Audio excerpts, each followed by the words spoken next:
Guy, your girl T Swizzle, a little upset these days. What's up with that? Yeah, big T Swizzle fan. I also like that Taylor Swift does tremendous work. I think they might want to think about touring together. They could tour together. Yeah, they should tour together.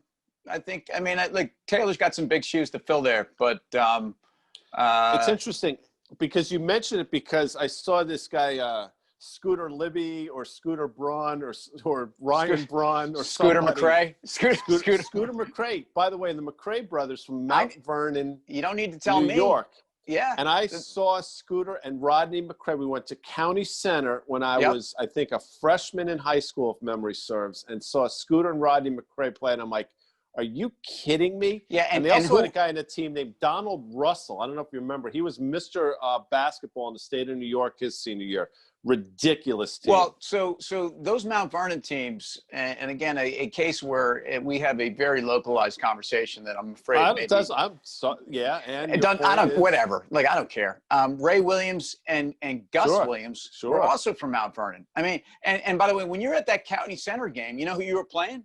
You were playing the Scarsdale Raiders, buddy, with John Ravelli and Butch Graves. I told you that we scrimmaged at Scarsdale. No, but I also will tell you that Tony Fiorentino was the head coach of Mount Vernon. Now, this is now a national thing because a lot of folks remember. Is that Linda's father? No, Who it's is that? not Linda's brother, father, husband. He went on to be an assistant coach with the Miami Heat, I believe. Tony Fee, he was known as in Westchester.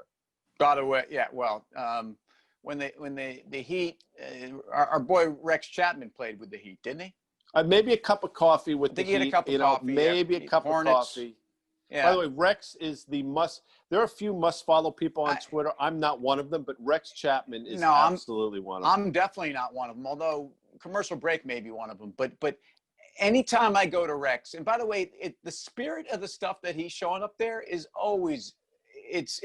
There's usually a message in there, man. He's not putting out stuff that's mean-spirited or it's hysterical or it's culturally enriching somehow. So good for you, Rex, and good for you, Scooter Braun, man, for going out there and buying T Swizzle's library up until 2018 is my understanding, and that is the nature of what's been going on in the music business for a long time. Capitalism, man. T Swizzle. I mean, somebody advised her. She did it on her own. She got paid. She got paid. I mean, it's like I'll give you an example. This is called buyer's remorse, or in this case, it would be seller's remorse, right? I mean, that's effectively what happened. It's not unlike, let's say, a George Springer signing with the Mets, and then 2 days into his stint, they're saying, "What the f did I just get myself in?" Very, very similar.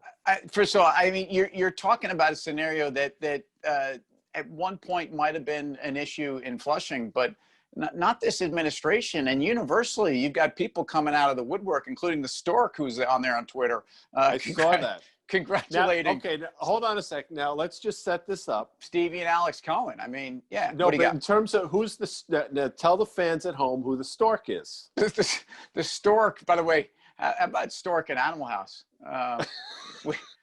We thought Stork had brain damage. Of course, George Theodore, one of the great Mets. Now, I say that because he couldn't play in my high school team, but he was somehow played for the Mets. But you might remember this in the mid-'70s.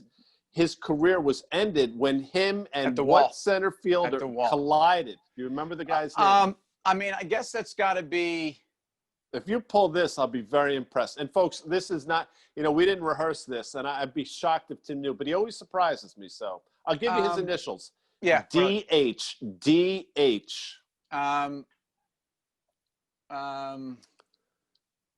David? No. Don Hahn. Don Hahn. Do you remember Don Hahn? Don Hahn.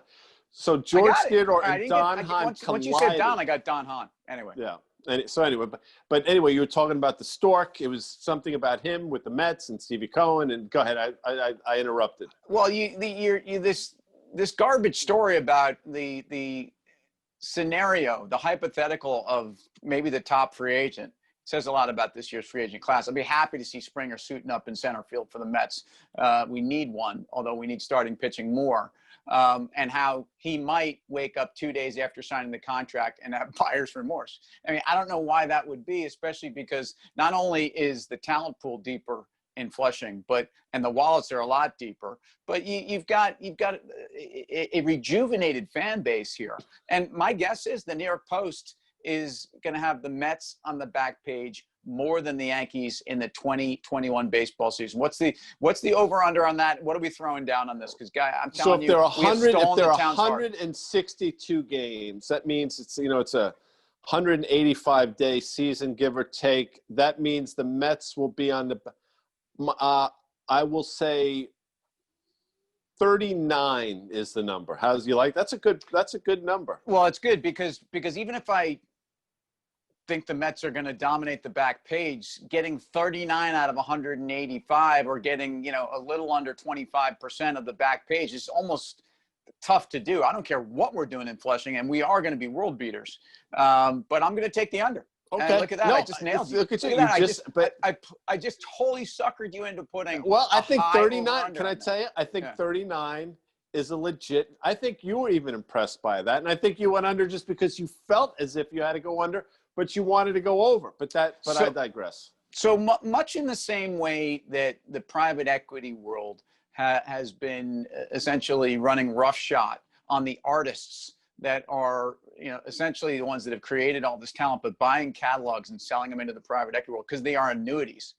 You have a story out there today about Amazon beginning to encroach on Walmart space. And again, Amazon being, the big emotionless player who comes in and at any price will take out, and by the way, this might be the death knell in your local pharmacy where I know you like to go. And just wait there at the counter and talk to the pharmacist about your aches and pains, man. I know you got a lot of them. So but isn't that sort of Mayberry stuff? Like I'll tell you in Croton, before we get out of here, our pharmacy was Robin's Pharmacy, and you used to go and used to talk shop with the pharmacist. Hey, see the Yankee game last night.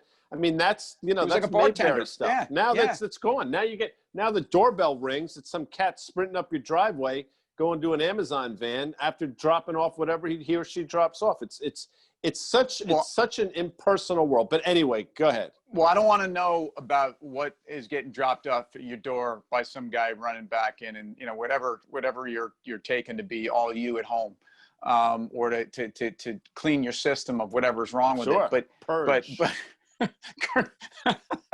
But I'll say this. People that think that this is a major encroachment onto Walmart's turf and obviously their space in the pharma business throughout the footprint of their stores, I'd put it the other way.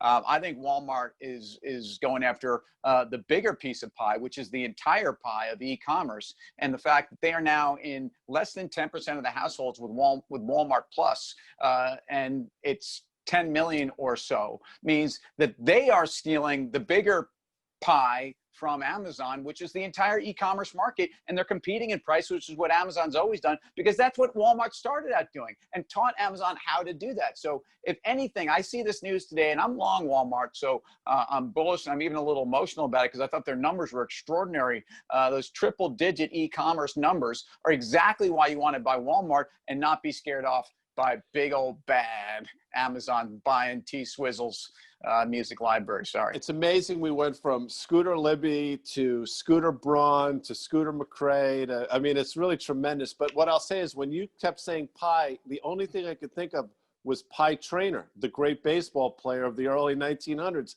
That's just how my brain works. And maybe tomorrow we could do our all 1920s baseball team.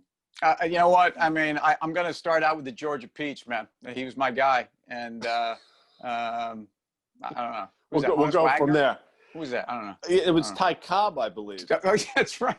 That's embarrassing. It was Ty Cobb. It's okay. I'm embarrassed. Let me go. We'll talk tomorrow. Bye.